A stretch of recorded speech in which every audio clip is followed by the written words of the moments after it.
Hello everyone, hi, how are you guys doing today? Welcome back to another episode reaction to Doctor Who. This is Haarute, my name is Matt, hello.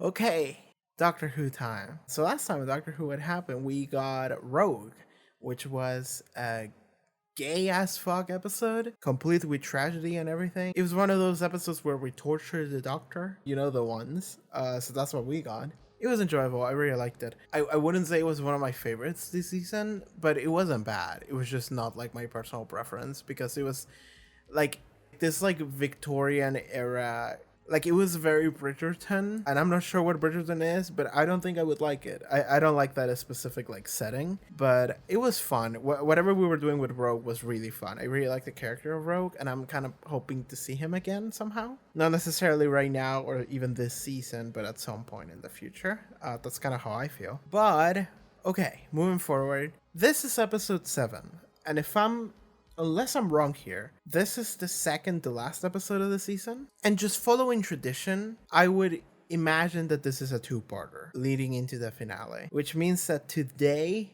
in 1 hour, I might have some goddamn answers as to who the fuck this old lady is. Couple things I want to say before I begin.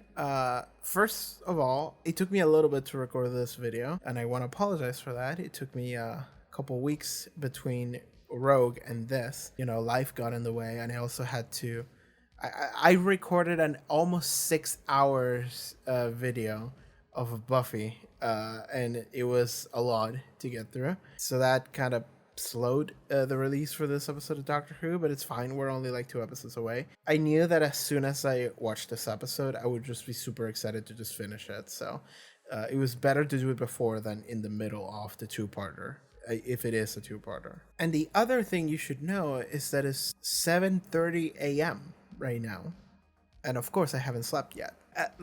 Every now and then I'm gonna find myself in a situation where I really need to record something, and I know that my schedules are gonna line up in a really fucked up way where I'm just gonna be forced to do it at this time of day. But I also think that the best video reactions and just analysis and whatever that I've done on my channel are probably the ones where I'm incredibly sleep deprived. Those are really fun for me. So even though I'm suffering at the moment, I think it's gonna pay off. In the case of Doctor Who, if you go watch my reaction to The Power of the Doctor, which is by far the best episode of the Jodie era, depending on who you ask, but it is to me. I fucking love that episode, and I had a wave of emotions going up and down all the time because I was just so fucked up. I hadn't slept at all, so it was it was a lovely time. So I'm hoping that something like that happens today as well. There might also be a slight change of setup in the way that the camera is positioned. Don't worry about that. I'm still figuring things out, okay? All right. But I think with all that out of the way, we can just begin. Patreon, check out the Patreon link in the description below, pop up on the screen. You can support the channel, mostly. And also, you can watch the next episode reaction to Doctor Who. You can watch the finale already, as well as full-length reactions for the entire season. So check that out if you're interested. All right, let us begin. So, Doctor Who Series 14, Episode 7. Let's go. Unit Tower. Unit! Positions. Oh, shit! God, what was Donna's daughter's name? I forgot. Give me the loving. Oh, that leather jacket. Right, it was Rose. Ruby, Rose, Ruby. My favorite Ruby character. It's not, it's Black Belladonna, by the way. We love Kate. I knew Kate's dad. He was the best of men. That is the Links. Oh, Colonel Ibrahim. Someone has been working out. That's right. Colonel Ibrahim. Do I know you? Hi, sorry, I didn't get your name. Haarute, head of the archive. And I'm Royce Gibbons, Unit Scientific Advisor, 13 years old, accelerated genius. Thanks for passing, asteroid. We're just doing some really wacky shit. I kind of love it. I kind of love the wacky shit. Everywhere I land, the woman! a woman appears. Look. Yes! Yes! She's someone's mum in fine time. She's an ambulance. She's a portrait in 1813, and the list goes on. Planet Slug, she's a slug. Oh, that's cool. She's a griffin. She must be here. They know her? I'm hoping that Unit can I'm judging by the reactions. What? She's president. Is when it changes.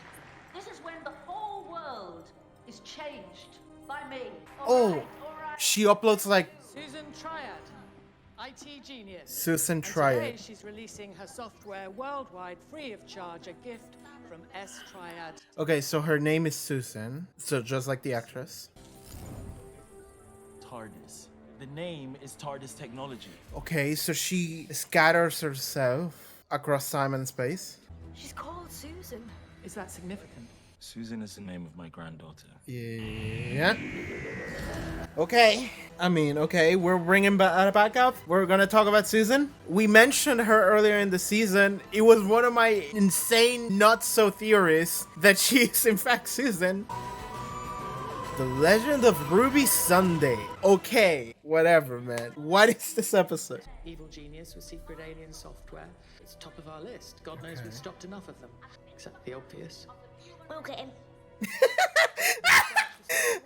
Let his scars just fucking fall apart first. It'll be funny. How do you not know your own granddaughter? I mean, don't you recognize her? Why are we immediately assuming that it's her? I guess she could have regenerated. Is she a time lady? Time Lords can regenerate their Okay, so she can. like a disguise. It can save us if we're dying, or sometimes we can hide ourselves away. Just don't go changing yours, okay? Oh no! Keep This it one's, for a long it's brand new, baby. I hope he actually does this for a long time. Name, anagram, TARDIS. We're all immediately assuming that it's Susan, our granddaughter. Because of that, I don't think that that's the case. Oh, what do you think, Mel? Oh shit! Okay, she's a spy. I love Mel. I'm glad Mel's here. I'm good. I'm in. Team. And she's discovered one surprising thing. Susan Triad turns out to be really nice. Find the right So she's fit. not a secret evil genius. Except that maybe she's a secret evil genius. Giving a gift to the whole planet. You're allowed to enjoy yourself. What is this S-Triad's thing? What is the system that she's trying to push? Ruby is a foundling and was left on Ruby Road. We've got your history after that incursion on December 24th, filed under goblins. So, sorry, you've got a woman that you keep seeing and a woman that you've never seen. Is it the same woman? We don't necessarily have a reason to suspect that, but it could be the case just... You've got a time machine. It snows. It snows. Oh, it really snows. Actual snow, which means that that night is so raw and so open. The last thing What that did I she should find? do is take a time machine back there. It was CCTV footage. The camera was positioned in a storage yard. Does the tape still exist? Oh, no, we've got it. Yeah, my gran asked for it because it's mine and it's all I've got. But you can't see anything. It's black and white and snow at midnight. Yeah, but look at our technology. We can sharpen the This image. is true. Okay, so we have two storylines going on right now. One about her mom and one about Susan Triad. This is all gonna link somehow. And it could be the obvious, which is what the kid said, but, you know, I don't want to jump to that conclusion because that's too easy. What did she do? How could she not feel that, by the way? That looked like very prominent in the hand. Here it is, safe and sound. Okay. It's your story, darling. The Legend of Ruby Sunday. You work for UNIT. My mother's part of it. Is she? If your mother's part of it, Can I be part of it? you can tell her your mother is too. Now go and get Mrs. Flood. I like this. I like getting the family involved. Anything I can do to help. I'm always hiding myself away. I just need you to look after Mum. It's only going to be for a couple of hours. Oh, leave it to me. What if she's Susan, hiding myself away? The doctor earlier said regeneration can be a way to hide yourself away. There was the specific wording he used. She's Susan. That's like layer 3 of dumb conspiracy theories. I'm just pointing at a random woman, being like, she's Susan. She's Susan. It's about time I caused trouble for myself. Damn. Thank you, Mrs. I'm into that. Mrs. Flood? Mrs. Flood. Mrs. Flood. I'm trying to think about... I would love a cup of tea. Would you, sweetheart? Well, we'd all like a lot of things that aren't going to happen. Oh, maybe she's evil. I'd be very careful, Mrs. Sunday. There's a storm coming in. What the fuck? Okay. He waits no more. Okay, whatever. Sure. So much shit is happening. I don't know how it connects. And I don't know who he is. Like, My father, he'd tell me stories about you when I was a kid. it's nice to have this conversation. Sit there in the firelight telling tales of the doctor, his eyes shining. But he never, ever mentioned a granddaughter. I was a different doctor back then, Kate.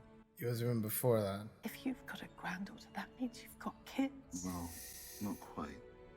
Not yet. You can have a granddaughter before a daughter. Life of a Time Lord. You've got the TARDIS, but you've never come back to see her. Why not? That is a great fucking question. I bring disaster.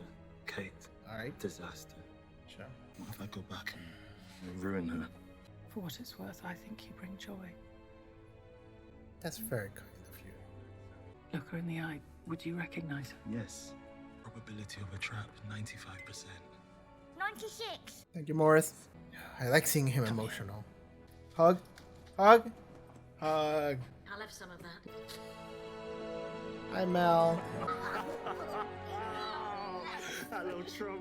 I feel bad that I didn't spend as much time with Mel as I would have loved to in Classic. I was more of a Ace person. But they've stuck Mum in a room downstairs. They won't let her in. Ruby, this is a gold security establishment. Even the Prime Minister can't walk into unit. Especially the Prime Minister. Kate, do you have a time window? You expressly told us in the 1970s unit was absolutely forbidden to experiment with any form of time technology. Do you have a time window? 10 floors down. Thank you for the honesty. Okay, they have bullshit shenanigans. So what is a time window? I guess like a way to view a specific period of time. Just like watch it without actively interacting with it. So do we have a VHS to time window converter? I like how this is like some dumb shit. This is rough. I mean, let me say, I'm pretty sure that the existence of this is bad. Winston Chidozi, head of Time Window Security. An honor to work with you, sir. We can feed the time window using massive information from the VHS, actual positions of the snowflakes. Morris Gibbons, get this VHS wired up to that. What's the episode of Space Babies like a trial run for Morris? I guess you don't have to CG him as hard because he's not a baby. Okay, what are we looking at? This is gonna be bad. Sort of ritual. We're gonna disrupt the time continuum. I don't know. This place is insane, Ruby. I don't even know if that's her. I'm like so suspicious of everything. We are going to rock through time. I don't want to lose anyone. But Colonel Chidozi's here. I was abandoned. My mother must have been so alone. Damn, she really can summon snow. Time has tides and hollows and secrets. And this fixed point on Christmas Eve is the wildest I have ever seen. Now turn on your machine! Bring it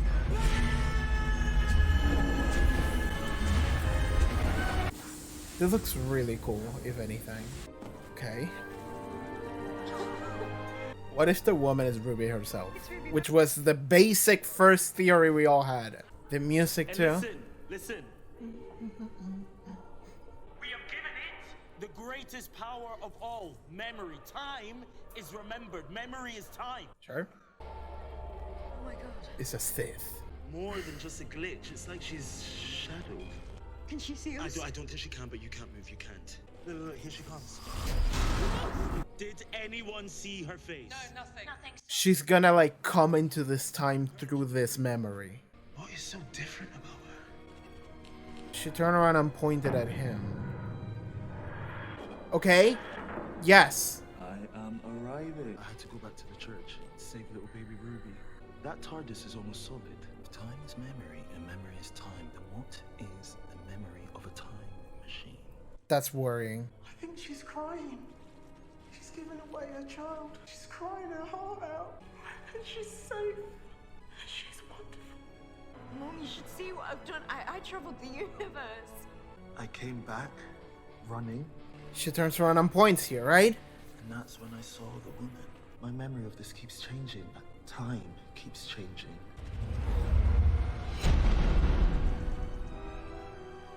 Can she see you? Did my mother see you? I don't know why she was pointing at me. There's nothing behind you, Doctor. Does she know who you are? My hands will fly here. Get bigger hands. Which is also pointing northwest. Is there anything there? The TARDIS. Colonel Chidozi, you will return to your position. Oh, Colonel Chidozi is gonna fucking die. Proceeding forward, man.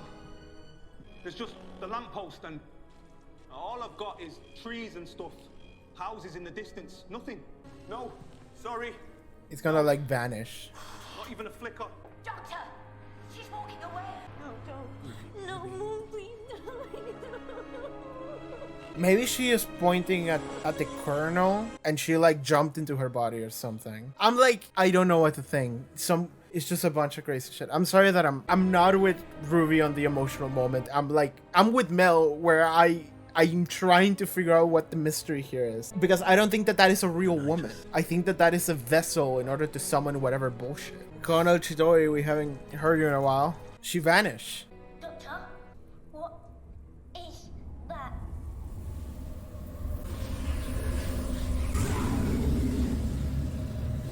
Okay. Has that taken over the TARDIS? The memory TARDIS? Where's Colonel Chidozi?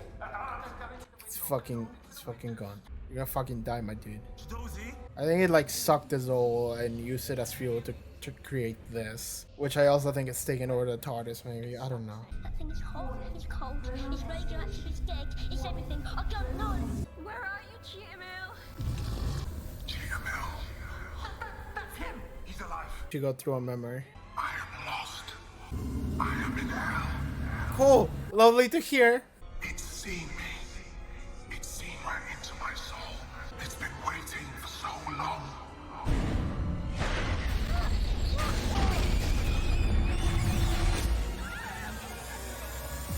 I thought that guard was vivisected. That's why he was standing still. I didn't think that he was okay. But then I was like, that's too fucked up for Doctor Who. So, yeah, okay.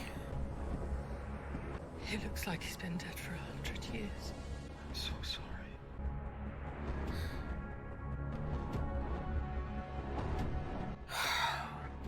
This is the Commander-in-Chief to the Executive Deletion Team. We have an officer down. Mel, take me to Susan Triad.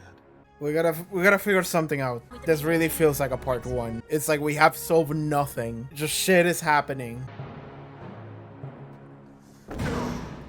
Frustration. Yeah. I like this. Yeah. I sent him forward. That thing killed him, not you. What was it? And Ruby's mother, why was she pointing at me? Stop grizzling and fix it. Because if Susan is your granddaughter, then she might be the key to this. Okay. Come on. Alright. Thank God I have people who just pull me out of it. Oh, a picture of Brigadier right there. Every time I've watched that tape, it wasn't there. The recording has changed. Just like time changed. What if it's like an angel? Any image of an angel becomes an angel? I was born for this. Hello, hi there. I'm the doctor. Ah, nice to meet you, Pet. Doctor Who? Just the doctor, hello. No, it's not. Well, if you don't mind my saying, I'd remember a handsome chap like you.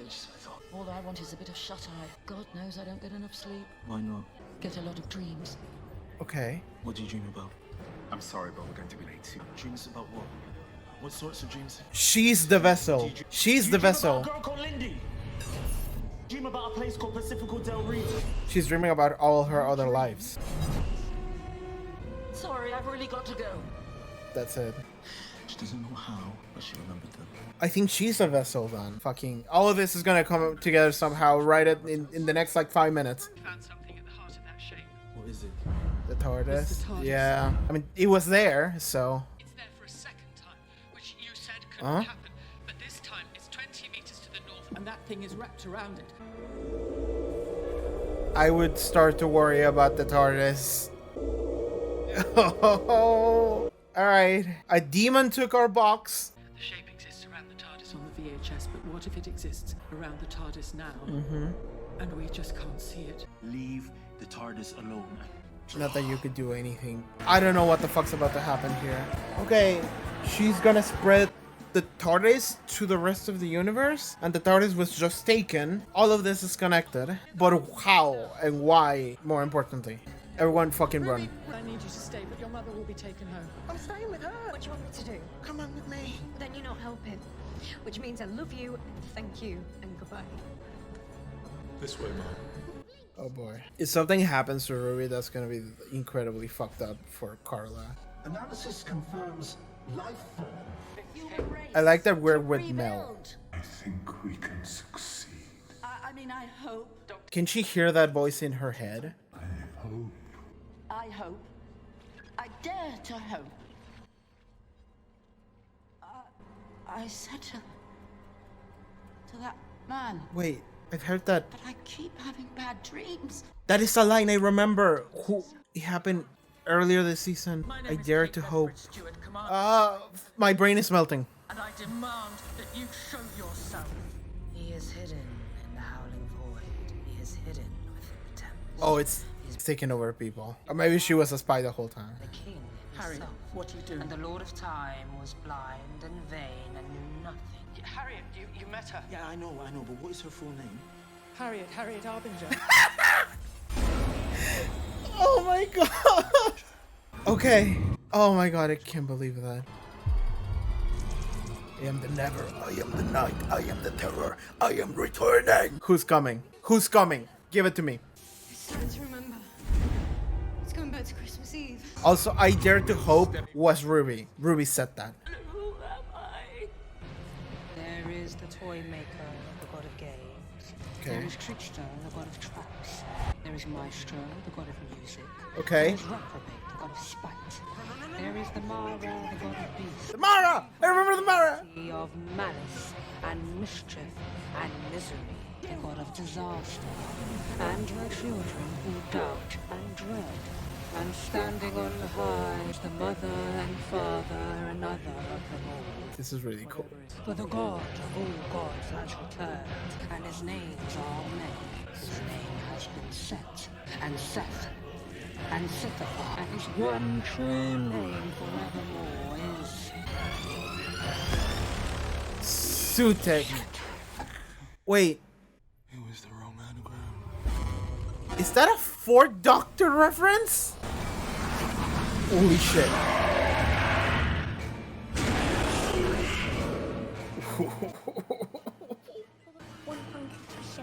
Don't let her touch you. Get back. Leave her alone. He's dead. That man's dead. Death is the god of death, and by his hand all creation shall fall into dust and ashes and ruin. Goodbye.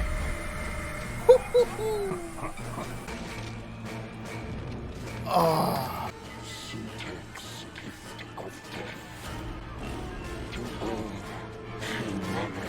I am Sutek, the god of death.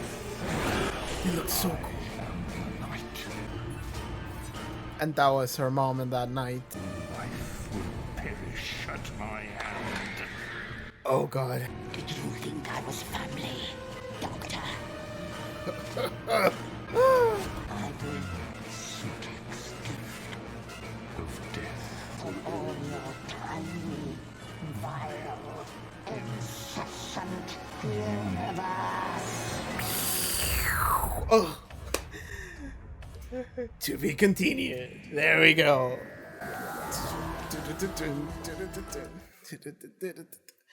Alright. We got answers. We got answers. Thank the Lord we got answers. Okay, so before I do anything, Google Pyramids of Mars TV story. It saw the introduction of Suket. I'm not gonna read anything further. That's it. I closed the tab. That's all I needed to know. I needed confirmation. That is okay, no, I'm gonna open the tab again. That is an 1975 Doctor Who episode. That is a fucking pull, my guy. Like, holy shit. Oh, I love that. So, like, I watched that serial, the original classic serial, Pyramids of Mars. I did watch it a long time ago. I don't really remember it very much, but I was like scratching my head, and it was honestly the fact that he started like giving like Egyptian names, you know, calling himself Seth and shit. And that's when I started thinking about Egyptian stuff. When it showed it, I was like, is that a fucking 4th Doctor thing? It was actually. It's from a serial called Pyramids of Mars. I mean, okay, it is kind of cool. I do like it because okay, I'm sure that like there are some people watching this episode popping the fuck off at the reintroduction of Suket in the same way that I would have been popping the fuck off if it had been the Gods of Ragnarok from The Greatest Show in the Galaxy, which I watch on my channel with the 7th Doctor, because I love the 7 Doctors era of the show. I actually do love having Melanie here, but like I said earlier, I actually didn't really watch many stories with Melanie in it. I'm more of a connoisseur during the Ace years, which is the greatest show in the galaxy. And I did mention at the beginning of the season, or was it during the giggle or something, I did mention like it would be great if we could have the gods of Ragnarok back or something like that. And then we got Maestro, and in this episode we got the Mara mention. Okay, hold on, no, give me a second. Mara, Doctor Who. That's from fucking Kinda, isn't it? Yes. I dare you to Google Mara Doctor Who, and you're gonna find an incredible fucking image. In fact, I'm just gonna post it. I'm just gonna post it here. I want everyone to know that in this episode we have a god show up and tell us, "Hey everybody, I am a god, and there are many gods that you should all be afraid of, and one of those gods is this fucking thing." This is the Mara, everybody. The god of beasts, the Mara, from Kinda, a Fifth Doctor story. That is a god you should be afraid of. I like having classic shit show up. I do. It is also something where I'm looking at it and I'm like, okay, that is a pull. Like it kind of feels like when the whole timeless child shit happened, and then everybody started pointing at like, there is a Fourth Doctor episode where it was revealed that the Doctor had many more faces than the ones we knew, and then he was never mentioned again until that exact moment. And it is kind of a similar situation to that, where I'm like, remember that shit from 1975? But beyond just the reference, this is something that I do like, and the reason why I like it is because I think it's executed pretty well. If you didn't know that this was a reference to a classic Doctor Who episode, you maybe wouldn't have even noticed. It would just be the Doctor being freaked out at some creepy, crazy shit happening.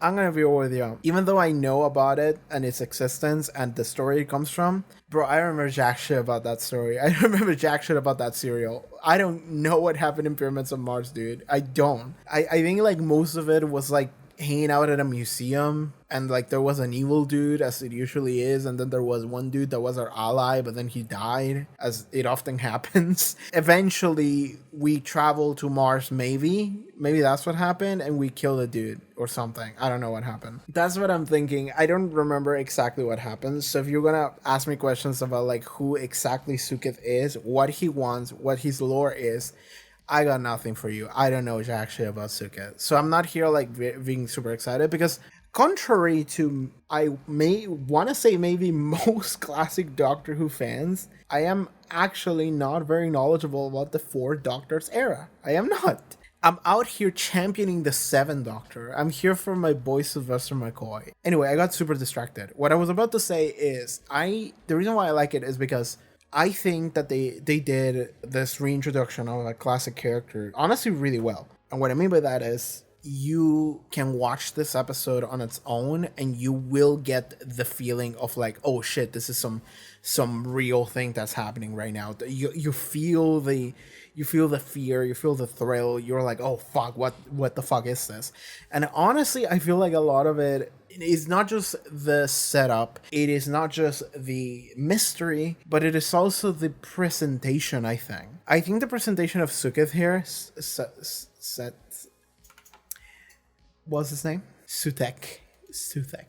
I think that the way they decided to portray Sutek here is really fucking good. Like, I didn't say it, but I thought it in my head, and the only reason why I didn't say it is because I didn't want to disrupt the mood of the episode. But when they showed Sutek over the TARDIS, it was like this like dog demon taking over the TARDIS. The way that moved, it was very clearly a mixture of practical and CGI, which is like best of both worlds. I think that is the best way to do it, and Doctor Who this season has been doing it consistently. It's great. But the way it was moving, the way it looked, and the lighting choices, like everything turned like blue and green, like this miasma of like green death in the environment. The way it looked, I was like, they put their whole pussy into this. They put their whole pussy into animating this fucking suit. Like, dude, it looks so good. I saw that and I was like, it looks so fucking good. It looks like, I was like recoiling. I was like, oh shit, that looks insane. Oh my god. So I think that they did an amazing job at bringing back Suthek here. because even if you don't know the origin of it, and like I know the origin, but I also don't really care much for it, is really cool because you're grabbing what once was something that honestly was just a dude that looked a little bit like they put on some makeup on him and like a face mask, and they were like, all right, go sit in a chair. In fact, what it might not even have been a dude. I think it was just like props made to look like a person sitting on a chair. I think that was Suthek. So the fact that now we get to see this reimagined version of Suthek that is very intimidating, I really like it. But okay. Let's talk. That is the reveal that comes here right at the ending. Let's talk about what the majority of the episode was. The majority of the episode was essentially, oh my god, Harriet Arvinger. I'm sorry, I just remember that Harriet Arvinger was the thing. When they said that, I couldn't contain my laughter. I just exploded. I was just like, because like that was my exact same reaction when I saw Henry Arvinger. I was like, that's so fucking funny. And now that we get a reveal happening in the finale, you know, it happens right at the finale. It happens at the climactic moment. Everyone is like, what's their name? Harriet Arvinger. And I'm like, so fucking funny. And like, is that just funny to me? Tell me that that's not the funniest shit in the universe. Because it's like so obvious. It's so obvious and so cheesy that it's like, if I was Kate Ledry Stewart and I saw someone show up with that it was named Harriet Arvinger, I would be like, all right, hold on a sec.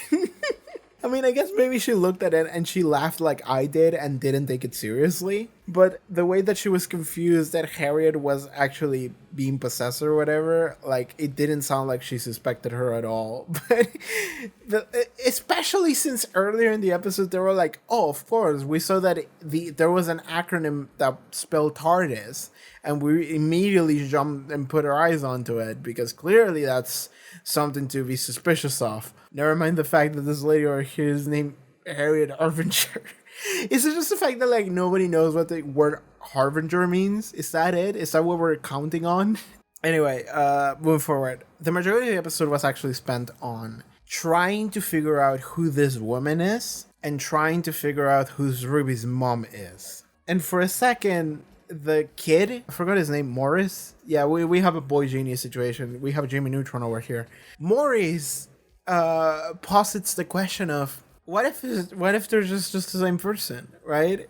Like, because like we're in an episode and one side of the storyline is telling you who we need to figure out who this woman is, and the other side of the storyline is, well, there's a woman that's everywhere. And it's like, well, what if we just combine both storylines? There you go, easy solution. Like, it was almost like a meta solution that like a viewer would make. This episode really felt like it was very concerned in trying to interact with its audience. I have to say, that's something I noticed.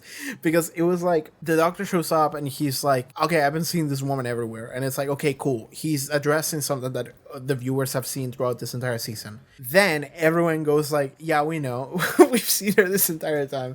So immediately that puts the viewers in the back foot. Because it's like, oh, okay, everyone knows. Cool. But then the doctor brings up, well, Ruby brings up the idea, and then the doctor does, of what if it's Susan, the doctor's granddaughter? And that was like the episode making fun of me, right? Because that's something that I said when I noticed that there was a new woman named Susan Twist that was showing up every episode.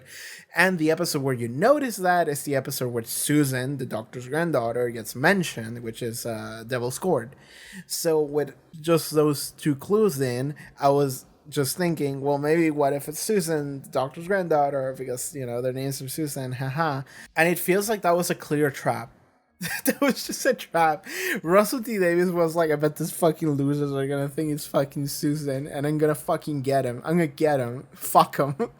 So like, because like later when like we spent a good bit of the episode following that thought that maybe it is Susan, the doctor's granddaughter, and then at the end, Sethek is just like, you thought I was your granddaughter? You thought I was family, bro? Why would you think that? And then the doctor was like, oh, wrong anagram. Like, it's a different word. I was focusing on the wrong thing. And it's like, yeah, okay. It feels like the episode itself is kind of like weirdly trying to be in the same spot that the viewers are in and addressing that. Who is this old woman? What if it's Susan, the girl's granddaughter? What if the old creepy old lady and Ruby's mom? What if they're the same character? Because I feel like at this point we've all thought about that at some point. Like, what if all of that comes? Okay, no, something okay. Sorry, my brain thought of a thing and now I can't stop. Susan Twist. Sorry, I don't know what to call her now. Well, it's just Susan. Susan, she was having a mental breakdown right there at the end because she was remembering all of her lives. The doctor picked up on that and then she started remembering all of them. And then she just like had a nervous breakdown. And then it feels like Suthik took over her and she was like a vessel for Suthik. One of the things that she said was, "I dare to hope," which I remember that line and it hit me like a truck and I was like, who said it? Because it was such a good line. It was such a line that I remember because I remember pointing it out. I remember doing an episode discussion and thinking to myself, that line was so good and it was so emotional and I was getting emotional over it. And I was thinking, who said it? What episode was it?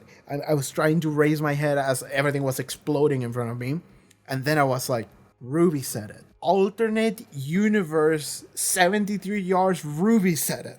Alternate universe 73 yards, when she's sitting in front of the TARDIS, she was having a moment where she gave up, or like she didn't give up, but she was essentially recounting her life as someone who always kind of keep on holding out hope, like her life would get fixed in some way, or like he would come back. And she said, "That's just like you, old friend, isn't it? I dare to hope." And I remember listening to that line and it got me really emotional. I was like, that's such a good line. And I remember talking about it because it really, really stuck with me. Then when I heard it in this episode, Susan saying it, my brain just kind of exploded. Because it immediately took me to that moment. And it was like weird because it was like an emotional memory, but I couldn't place exactly where it came from. But eventually I did. And now what I'm thinking is, Ruby, Susan, I don't know. Some extra layer of bullshit is going to happen next episode, and Ruby is going to be Susan. It's going to alternate universe Ruby Susan. I don't know, man. Because, like, why else would she say it? Though I guess that there was a version of Susan in that timeline. But why would she hear that line and recount it for you? But at the same time, it's Doctor Who, sci-fi, who gives a shit? Like, it could just be like, yeah, whatever. She was gathered in time and space, she heard it somehow. We don't need to know. Maybe it is... Oh, that's interesting. That's an interesting thought. Maybe it is using Ruby herself as a gateway to this world. That would make sense. Because it was using... Okay, so what it did was, it got into the TARDIS. Okay, now, this is a question that I have. Okay, in 2004, did Suda get into the TARDIS when the Doctor went to save Ruby?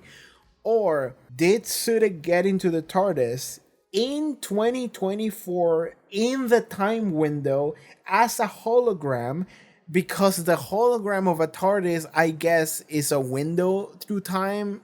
Because like the Doctor said, like, what is a time machine inside of a time window? It's like that. Maybe that's weird. And it's like, yeah, maybe it is.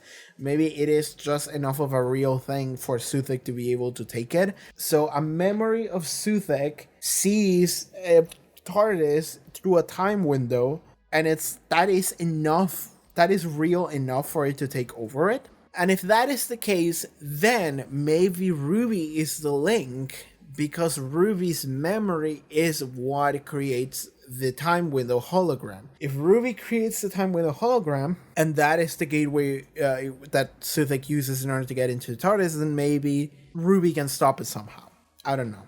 And if that is the case, then it all circles back to Ruby, and the old woman maybe remembers what Ruby remembers. I don't know. I'm just spitballing here. Because, like, at the same time, Ruby doesn't remember the alternate timeline, but let's say that on some level she does. Just to be a little bit wacky. Anyway, we're just, like, speculating on a bunch of shit, but, like, the reality is that I don't know, man. I just want to watch the next episode and let's see what happens. This episode just revealed a big bad from the past, which is really cool. I really like that. We also got to see a lot of Kate. We got to see Rose. Not the Rose, but, you know, the new Rose. We got to see Mel. I like Mel. I'm a big fan of Mel. I should go back and watch more Mel episodes from Classic. Really, I think I've only ever seen like 2. The first Sylvester McCoy one, which is Time and the Ranny. The Ranny should come back. I like the Ranny. And I think I watched another one with the 6th Doctor and Mel in it. I do like pulling shit from the past, though. I'm a big fan of that. Mel comes back. Suthik comes back. Kate Levery Stewart's come back. Something cool that we saw in this episode was there was a moment where Kate and the Doctor had like a heart-to-heart. Kate brought up the fact that she didn't know that the Doctor had a granddaughter. It's something we don't really talk about often. And then they had like a hug and everything. And that was nice. I like that. And it really made me think that, like, I don't know if we've ever had that with Kate ever in the history of the modern show, which is the entirety of Kate's existence. Because I was thinking about it and I was like, well, Kate was introduced, I think, in like The Power of Three. I think that was the title of the episode during the Matt Smith era. It was Matt Smith era, Peter Capaldi era. She was prominent there. Chibnall era with Whittaker. She wasn't prominent, but she showed up a couple times. And now she's here. And I'm thinking about it and I'm like, I mean, okay, I don't want to throw shade at other Doctor Who writers because I don't actually want to do that. I don't think that that's fair, and I don't believe in that. But I do think that Russell T Davies is the one that probably focuses on, like, the heart of relationships more, right? Like, I think that that is his forte. I think that, like, Moffat focuses on different things. He can, like, create, like, the most insane concept for an episode, and then you get Heaven Sent, masterpiece. But when it comes to, like, actually showing the heart of characters interacting with one another and the relationships, I think that Russell T Davies, that's like his main thing. So when I'm seeing Kate and the Doctor have that heart-to-heart talking about it, I was like, I think this is the first time we've ever done that with Kate, because I think this is the first time RTD has written Kate. I mean, he's written her in, like, The Giggle and shit, but, like, this is the first time where we actually do get to spend time with Kate on maybe on a more emotional connection level. And I would like to see that, because I do like Kate. But I feel like Kate is oftentimes just like, all right, I'm a badass and I show up and I bring Unit with me. And it's like a blast from the past. It's like, oh, Unit's here. And it's like, cool. But it's like, Kate as a character doesn't really exist very much. I would like to see more of that. I love Mel. Glad we got to see her. And I'm glad that the Doctor and Mel got to, like, spend time on, like, an adventure for this episode. Like, whenever that happens, I feel very happy. And it doesn't happen often, but whenever it does, I feel very happy. Whenever we get to see an old companion show up and they're just hanging out with us and they're going on an adventure. And it feels like they're going on an adventure. Like, it just feels like Mel's story never really ended. And Mel is still a companion that is active, you know? And it's like, yeah, the Doctor showed up and Mel's right here. And it's like, all right, Mel, let's go take a look. And it's like, we're still together going on adventures. It's like, that's fun. That's super fun. Now bring Sophie Aldred back in. I want to see Ace. Everyone wants to see Ace. Ace is the fucking best, dude. I love Ace. Bring Sophie Aldred back in. Sorry, a lot of this video is just me geeking out about, like, classic Doctor Who. But, like, it's Doctor Who and I love this franchise. So, like, I'm going to do that regardless.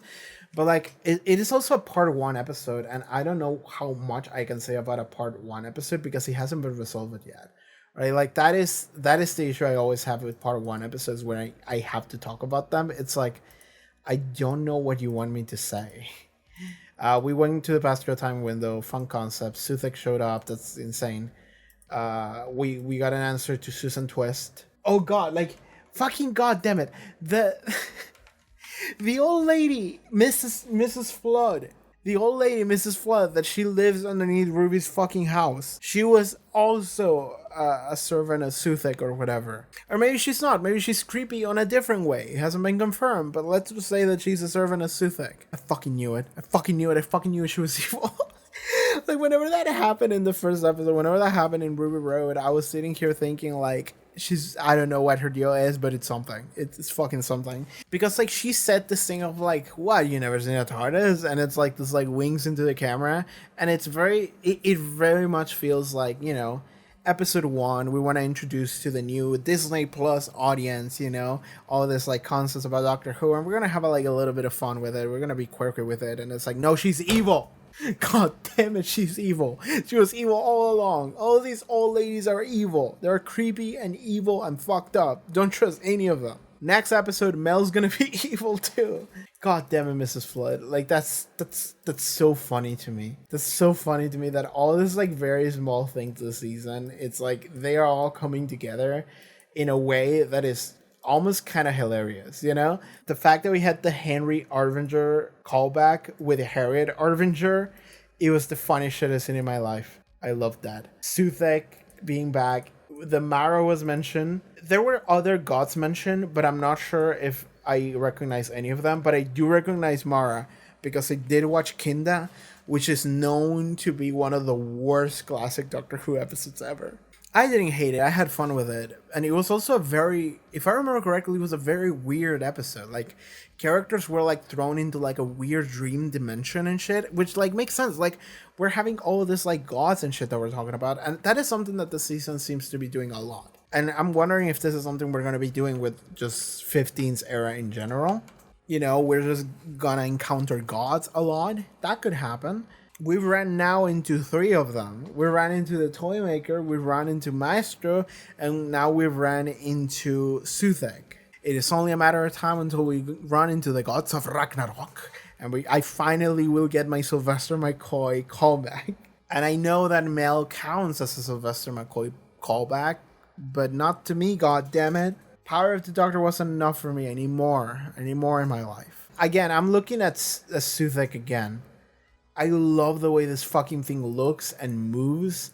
This fucked up like demon dog. It looks so intimidating. The entire vibe and environment, the color choices, the way it's animated. God damn it, the quality of this shit. Like, god damn, Doctor Who pulled a whole pussy into it. They really like went up to the CG department and the practical effect department, and they were like, kiss. I need you all to work at 100% fused efficiency. You need to make this fucking thing look awesome. And they did it. The fucking Mad Lads did it. And I fucking loved it. I do love Mummy Suthek in the body of Susan Twist or whatever. I love that. She looks fucking creepy as shit. She also melted a dude just by touching her. That was cool. Now, the question about Ruby's mom. I guess that is still something that it technically was not fully resolved, but to me it very clearly seems like that was just like that was the way that Suthek used in order to like throw itself into the TARDIS in order to take control of reality in order to bring itself back. That's what I'm thinking. And it managed to achieve so through Ruby Sunday. So Ruby Sunday might not be a real person with a real origin. Because like this entire time we're thinking like, who's Ruby's mom, and it's like a person.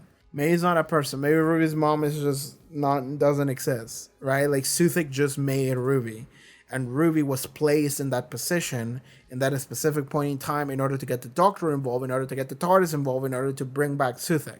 Suthek brings itself back into the world.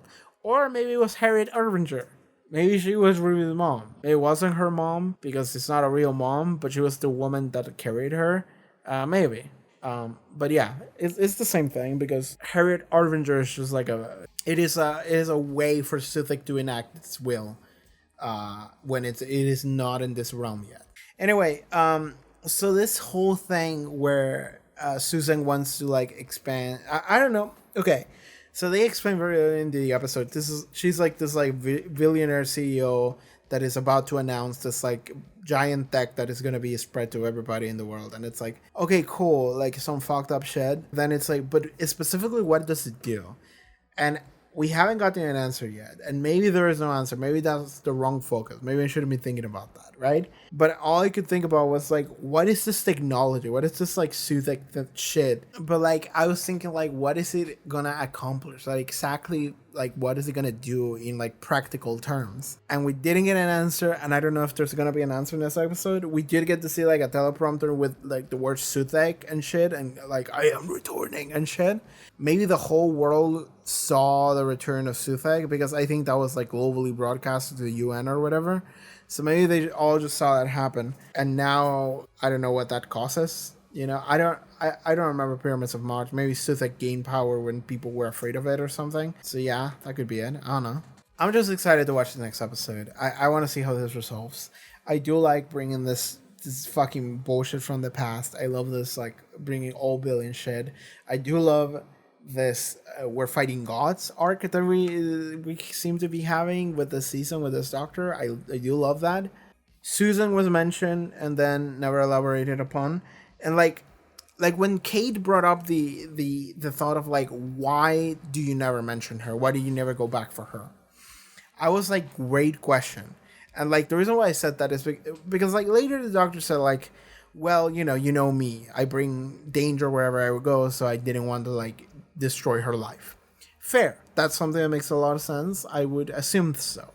But the reason why I was like, that is a great question, is because if you watch that episode, which I did, if I remember correctly, it is the Dalek invasion of Earth. That's the story. That is the story where Susan leaves the show. She's left behind because she meets a dude, and then there is like a hint of chemistry throughout the episodes, and then the doctor is like, you clearly want to stay with him. You should stay with him and marry him and have a happy life alongside this random dude you just met. And that's the exit for Susan. But like one of the most iconic like monologues in the entire show, in the entire history of the show, is from that moment where the first doctor goes, one day I shall come back. Yes, I shall come back. Until then, there must be no regrets, no tears, no anxieties. Just go forward with all your beliefs and prove to me that I am not mistaken in mine. Like, that's what he said. Now, can you imagine if the last thing that you said to someone was like, one day I'm going to come back, okay? Don't worry about it. I'll be back. And then you dipped and never see them again for like whatever amount of years the doctor has been alive since then to now, which I want to say is in the couple thousand. If you want to count Heaven Sent, a number of billions. So when the doctor said, like, I never saw her again, I was like, yeah, why not? And, like, I know why not, but at the same time, at some point you're going to have to, my man. And I feel like he has to realize that at this point, especially 15, because he's the doctor that seems to have moved on from a lot of issues that 14 had. And 14 was just David Tennant again, which was the most soggy, pathetic little man doctor that we've ever had. Like, I'm just realizing now that Russell T Davies is really good at writing doctors who are just emotionally tortured. He just cast actors who are just really good at crying. He's just like, who's gonna look good when I make them cry? And then they show him the audition tapes, and he's like, that's the one. Because like Ncuti Gatwa has been such a good emotional actor so far. There was this scene where he was very frustrated over the fact that he had just lost a soldier, and he was like, I sent them there, like that was my fault. He was like punching this wall, he like crawled down, and then Mel had to pull him back up, and it was really good. And that's like whenever Ncuti is like actually acting from an emotional core, it really comes through, and it looks incredible. It really works. He's doing such a good job in that, and I'm realizing that like, oh yeah, that was David Tennant too. And like that's just fantastic. That's just like essentially grabbing the thing that you know is your forte and grabbing an actor that you know will be able to perform what you want them to perform. And it's like, yeah, that's just a solid ass combination. That's just really smart. I think that's gonna be it for this episode reaction. I don't know what else I can say. It was just a lot of fun. I really enjoyed it. Suthek's back. Mara mentioned maybe Gods of Ragnarok at some point. Mel's here. Kate was here. We got a bunch of like we got an all-star cast of like unit people. With the Blinks got an upgrade. We got Morris, the Child Genius. We got a guard. I forgot his name. Not the one to die. There was another one who I thought got vivisected when the entire simulation stopped and everyone went down. This one guy stood still, the guard, and he was like right in the middle of the door, and he was standing right there, completely still. And because everyone else went down and he didn't, I was sitting there like, he just got killed. Like, he got vivisected. Like, they split him in half. Like, Resident Evil style. Because, like, that's usually how it goes, right? Like, if something explodes and everyone goes down and there's one guy that's standing, I'm sitting here thinking, like, that guy is dead. Anyway, that's all I gotta say. I'm excited for this next episode. It's really interesting that this episode is titled The Legend of Ruby Sunday, and then it feels like Ruby Sunday doesn't really have much to do with it. But maybe that's where next episode comes in. Maybe that's where we'll figure out how Ruby is connected to all of this, and maybe Ruby's memories is what ties it all together. Ruby is gonna turn into Bad Wolf, and she's gonna create herself, literally bring herself to life as a baby, and place herself where she is needed in order for all this to happen. Because if Suthek can plot its own arrival can happen, then maybe Bad Wolf Ruby can do it too. Alright, I'm just saying random shit here. We're just gonna go now. Okay, before I leave, there's an extra thing I want to say that I thought about, and then I didn't mention it in the video, but I thought about it after it ended, after I finished recording. So I'm gonna include it here. So Mrs. Flood is Susan. I'm just gonna throw that out there. Because of the following reasons. When you see Mrs. Flood and she comes off as like very creepy, talking to like Ruby's grandma, you think that she's evil, but if you rewatch that scene, there's no indication that Mrs. Flood is actually doing some evil shit.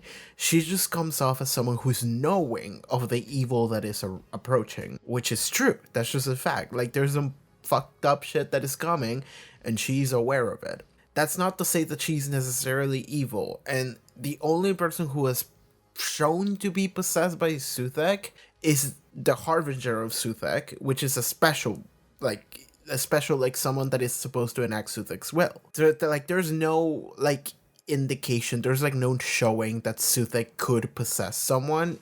I'm sure that they could, but there's like no indication in the episode that it does so to other people. So there's no indication to point that Mrs. Flood is possessed by Suthek, and there is no indication to show that Mrs. Flood is actually evil. So what I'm thinking is that Mrs. Flood is just someone who's knowledgeable about what's occurring. So it's someone that is aware of things, and especially aware of a TARDIS. If you look back at fucking the Goblins episode, what was the name of it? Ruby Road? Yeah.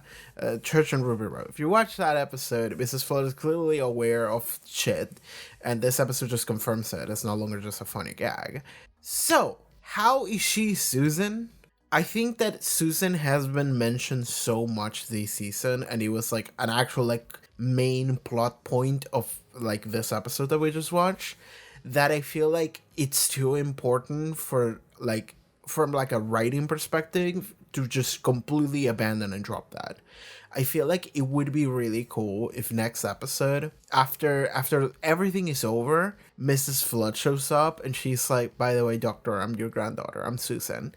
And we have like a very heartwarming moment, a very heartwarming reunion, where she's just like, we finally just get to hang out with Susan for a little bit. And like, that would be the resolution to this like thing that has been set up ever since we mentioned Susan in Devil's Court. And then previous episode, we had like this, a big part of the story be about like, is that woman Susan? And it's like, doctor's your granddaughter Susan, and Kate is like, why didn't you never tell me that you had a granddaughter? Like, do you have children? Like Susan is actually is a point of conversation where everyone is bringing it up to the doctor. So the fact that we wouldn't get a resolution to that doesn't necessarily make much sense to me. So I think that if I look at Mrs. Flood and I'm like eliminating the fact that, okay, she's not evil, she doesn't show anything to prove that she's evil, she's just knowledgeable, she knows a lot of shit, she knows about a TARDIS, there's like no indication that she's possessed or anything, so it's like, okay, then who is she? And then I'm looking at the storyline being laid out in front of us, and it's a lot about it is about, hey, you know, Susan. It would be nice if the Doctor reunited with Susan, wouldn't it? And I'm sitting here like, yes, it would. And I think that maybe that's something we're gonna do. And I think that would be very on par with the storyline for the 15th Doctor so far with Shurigawa, where he's a doctor that is kind of fixing his life in a way. If David Tennant is the doctor that just fucking it runs away from everything and just feels like shit, and it's just a tortured, soggy, wet, pathetic man. I think Shurigawa shows up, and in the giggle, he's like, "Come on, man! Like, you have to love yourself. Like, it's okay. You have to sit down and just relax and enjoy your life and enjoy the people that you're close to." And it's like that's gonna make it feel a lot better. And like, I think that if we're gonna go that way with 15, which I love, then it would make a lot of sense for us to just finally bring back. Here's the oldest character in the fucking show. Let's actually just go talk to her. Let's just hang out with her. Like, finally have that family reunion that, like, let me check just real quick. The Dalek invasion of Earth. I hope you can hear my keyboard. The Dalek invasion of Earth was the second serial of season 2. Season 2? Oh my god. I didn't know it was season 2. I thought it was like season 4 or something. So yeah, this is the final episode where we got to see Susan. It says here Karl and for retired, leaving her character Susan to be with a man. Does that mean that the actress retired like in that moment? Was she just done with being an actress? That's interesting. Regardless, that is the final episode we fucking saw Susan. And it's a 1964 episode. Dude, that was year 2 of Doctor Who. Oh my god, I thought he was like a little bit further down the road. I think it was like 1966 or something. But shit, like, okay, that is... If Mrs. Flood is Susan next episode... If that happens, I'm already calling it, so I won't be as surprised. But I would definitely be very happy to see it. That would be insane, and I would like that because like that is something that I've thought about multiple times. It's like, as just a Doctor Who fan, you know, like you watch the first episode and the Doctor doesn't show up in the first episode until like, I don't know, 15 minutes in. It's like a lot of it is like Ian and Barbara talking to Susan. The title of the episode is about Susan. It's called An Unearthly Child, which is Susan, because the way the first episode of Doctor Who goes is that we have a weird teenage girl who has a lot of knowledge about like a lot of weird shit, and the teachers are concerned about her, and then they chase her to her home in order to have a talk with their parents, and then she goes into a junkyard and gets into this magical box. The teachers follow in, and then we have Doctor Who. So like it would be crazy to have that come back to us. It would feel a lot better if it was Carol Ann Ford, if it was actually the actress for Susan, but I'm pretty sure Carol Ann Ford probably cannot reprise her role. I don't know how old she is, but she has to be really fucking old. And she probably is not an actress anymore. If she's retired, then for sure. Like, she's like, yeah, we're not doing this. And it's like, whatever, Time Lords can regenerate. So it's like, sure, it makes sense. Like, Mrs. Flood, she can be Susan. It doesn't have to be the same face. It wouldn't have to matter at all. But even that was something that was mentioned in this episode. So the more I think about it, the more it makes sense to me that Mrs. Flood is Susan. Following the Morris line of logic, if there is the storyline where we are consistently bringing this character up, then we really, like, we're talking about like how the Doctor has to see her. And also we have a character in the story who is, we don't know her origins, we don't know what she's about, we don't know how she has that much knowledge, and she's just a mysterious character that seems to know shit. I'm like, maybe that's Susan. And it would make sense if like Susan lived like right next to Ruby's house, because she's just kind of looking out for Ruby. Maybe Susan was Ruby's mom. Maybe not necessarily her mom, but the person that like brought her to the church. Sure, maybe that was Susan. Even though I think that was the avatar of Suthek, but like whatever, it doesn't matter. Yeah, that's just my conspiracy theory right now. Before I watch the next episode, I don't want to know if it is confirmed or not until I watch the next episode, but this is my theory right now. I'm feeling pretty good about it. All right, that's going to be it for this like extra audio I recorded. I'm going to go edit this real quick, and then I'm going to go get some food and shower and shit. All right. Thank you, everybody. See ya. Okay, hold on. This is an extra bit of audio I'm recording after I finish editing the video, a day after I recorded the previous audio that you were listening to already. I'm not going to add anything. All I'm going to say is that During the reaction I mentioned, and then I forgot, but I'm gonna mention it again. The doctor mentions that regeneration is something that they can use to, cheat death, but also something that sometimes we can hide ourselves away. That's the line he uses explicitly. I'm reading it here as he says it on the episode. And then later, the next time we see Mrs. Flood, she says, "It's nice for me to get out. I'm always hiding myself away." That's the explicit line she says. And I pointed it out when it happened, and I forgot about it, because then I was like, oh, she's evil. But now that I'm returning back to my original conspiracy theory, I'm like, she's Susan. She's Susan. Like, unless Russell T Davies is actually fucking with people and is actually just trying to have fun with the audience, which is something that they did this episode. They very much did that this episode. I already talked about it. But unless that is the case, Mrs. Flood is just presented to you as if she was Susan. Like, either she's Susan or she's the master. I don't know. I don't know who the fuck he could be. He has to be Susan. Like, the doctor said, like, regeneration is something we use to hide ourselves away. And then, like, 5 minutes later, Mrs. Flood shows up and says, "I'm always hiding myself away." It's like, that is specific line usage is so deliberate. So I'm like, it has to be. Okay, I'm done. I talk too much. You already know what I'm about. I can't wait to watch next episode. All right, see you guys later. Bye. But if you would like to see the finale to this season of Doctor Who, episode 8, you can already do so or at the Patreon. Check out the link in the description below. Social media, all sorts of cool stuff that I do. And you can watch full length too on Patreon. Don't forget that. All right, see you guys next time. Bye.